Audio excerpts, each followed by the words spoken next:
Hi patrons, I wanted to give you a peek behind the scenes today that not a lot of people will have seen. I got this tin given to me a while back, a beautiful tin, by a crafting friend of mine, and I was looking for an excuse to use it. And this, woohoo, is my wax sealing kit.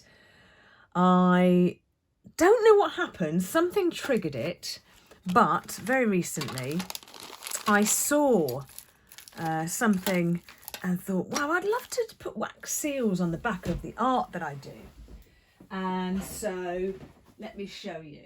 So I thought it would be a really nice touch, but also to seal cards with envelopes. Look.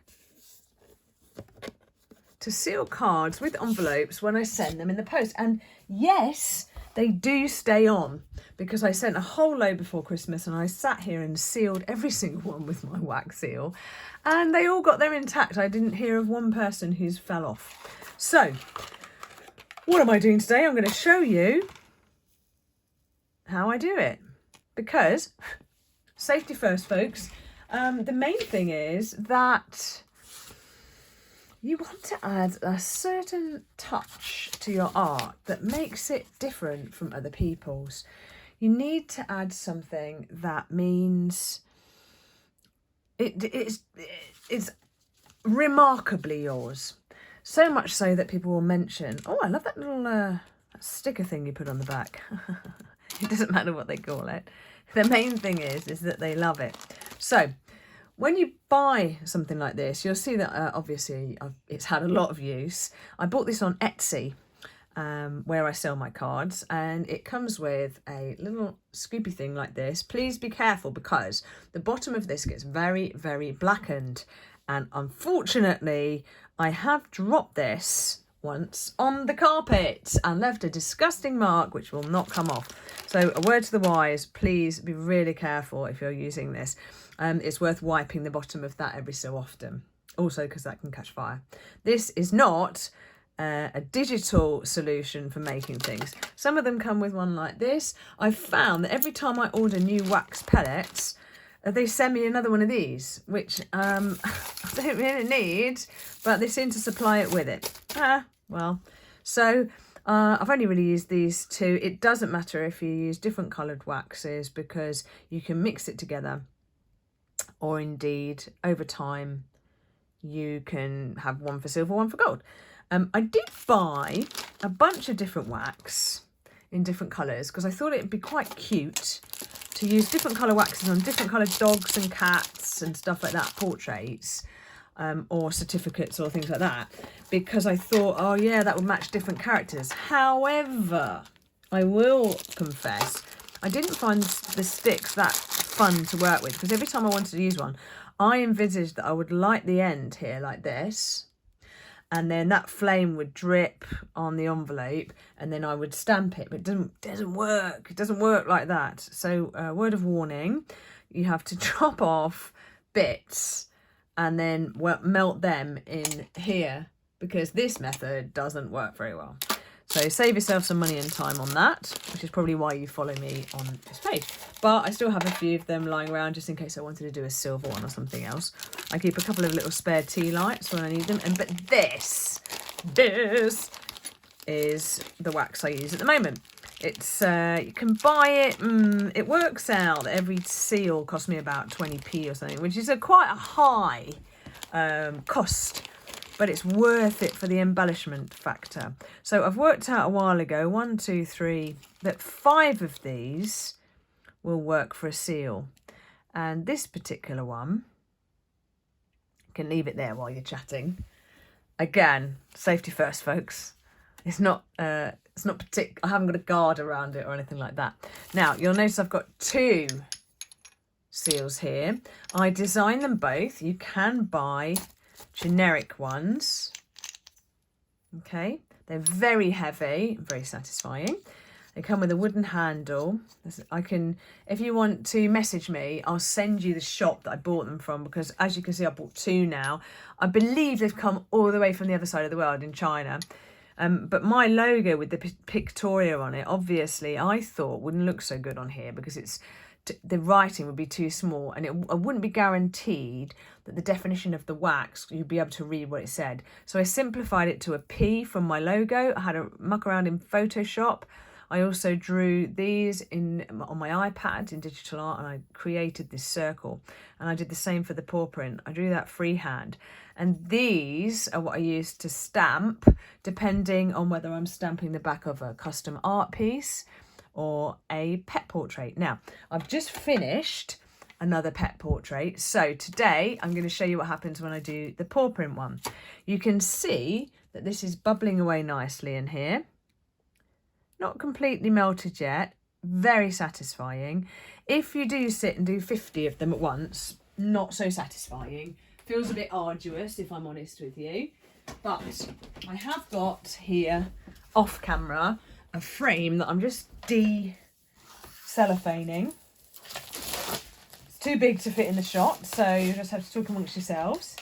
And I'm just getting it ready. I haven't framed the animal yet, but it doesn't matter because I can still put the wax seal on the back and still reframe it. Oh, look, see, while I'm chatting, it's decided to fall over. Here's the frame.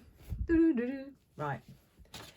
And what I'm going to do is I'm going to melt the wax onto it.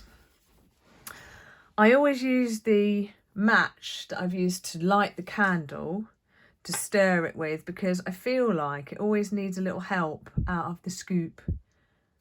Look how satisfying that is.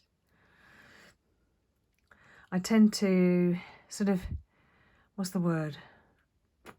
Help it out. What's the word? Scrape it out? Yeah. Well, it's more gentle than that. Right, you can see it's all really, really melting now. Now, you can feel with the wax as well, with the end of the matchstick, whether or not there's any lumps left in it. It has quite a nice aroma. It's nothing unpleasant. Not particularly scented or anything. Right. You can see that bubbling now. Look, so you know it's ready. I'm going to blow that out because I'm doing 3 things at once, and this is the time when I'm going to just spill wax everywhere, isn't it? Right, here is my frame. I know that I'm going to put this one, so I always check the bottom first. Trust me when I tell you that you need to make sure that any wax seal you put on the back of a frame, a picture frame, needs to be in the middle. Why? Because if you put it on the left or the right, it will mess up the hanging of it on the wall. See, I haven't scraped everything out, but I've scraped most of it. Then I look to make sure that the top of the P is at the top of the wax seal. There he is. And I press down firmly, you haven't got very long, and then stop and let go. You can't muck about too long because the wax dries pretty quickly, actually. You see that by using the 5 pellets, I've managed to create even pressure and pushed it down the whole way, and I've got an even amount around the outside. I don't think it matters if you do get it a bit wonky. Another thing I always do is make sure I've blown that out and make sure that I've put this down. That's why the tin was messy, in case you noticed before. I put that down on metal, not on paper, and make sure there's nothing flammable going on, and while I'm concentrating on my art.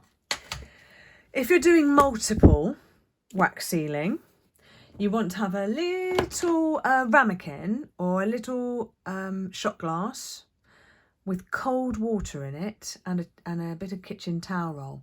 Then as you lift this off the wax, before you go to the next one, while you're melting your next bit of wax, you dunk it into the cold water to cool it down. Why? Because on about the 3rd or 4th, you can't get it off because it's so hot on the end of it. It's melted into your wax and you can't prise it apart. So shall we have a look, see how it came out? Oh, see how easy that came off, look. Wow. How nice is that? There you go. And it works exactly the same if you do it on an envelope. It's nice for wedding stationery, stuff like that. That will stay on there now. I've not had any reports of them falling off. If you do it straight onto paper on an envelope, it will not fall off and it will go through the postal system. If you were just decorating a whole bunch of stuff and you didn't care about doing it straight onto the page. In fact, I've got to do something like that with a certificate coming up. Use a piece of greaseproof paper to drip the wax on and press it down, and then you can lift it off afterwards and just reposition it somewhere else. But if you do, beware, if you do put it on paper or wood like this, it will stick. So I hope you've enjoyed this little demo today, a little bit peek behind the scenes and see what I do. Please do tell any friends that you've got to subscribe to my page, because I love teaching even more people how to add that finishing touch to their work, and it's really rewarding seeing some of the things you've made and thinking about just how many people you've made happy with your art. Join me for my next video. I'll see you soon.